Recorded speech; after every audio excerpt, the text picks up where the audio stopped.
मुशीर इतलात पंजाब उमर सरफराज चीमा कहते हैं तहरीक इंसाफ के तमाम अरकान इमरान खान हमले पर बनी JIT के सामने पेश हो चुके।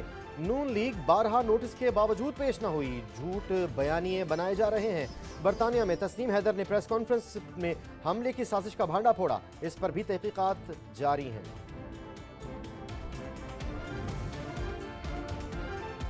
PTI रहनुमा मुसद्दिक अब्बासी कहते हैं गिरफ्तार मुलजिम नवीद को पॉलीग्राफिक मशीन से 3 बार बयान रिकॉर्ड किया, जिससे उसके झूठ का पर्दाफाश हुआ। नवीद के साथ और भी लोग थे। सूबे के तहत हमला किया गया। फोरेंसिक रिपोर्ट से बात सामने आई कि इमरान खान के गार्ड ने गोली नहीं चलाई।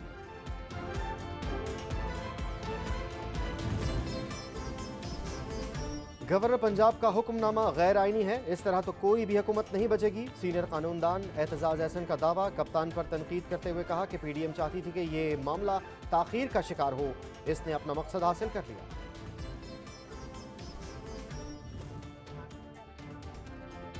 कौमी असम्बली की मुद्दत 3 साल करना अहमकाना बात है। तर्जुमान तहरीक इंसाफ फवाद चौधरी कहते हैं FIR दर्ज न होने के 3 वाकयात ने पाकिस्तान में रूल ऑफ लॉ का असल चेहरा बेनकाब किया है। किस तरह हमारा निज़ाम हाथ बांधकर ताकतवर लोगों के सामने खड़ा होता है।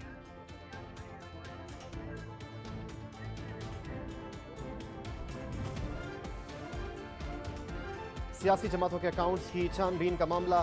3 सियासी जमातों को नोटिस पर जवाब। ऑल पाकिस्तान माइनॉरिटी मूवमेंट और वर्कर्स पार्टी ने जवाब जमा करवा दिए। नेशनल डेमोक्रेटिक मूवमेंट ने जवाब जमा नहीं करवाया। NDMA को एक और नोटिस जारी करने का हुक्म। समाअत 1 जनवरी तक मुलतवी।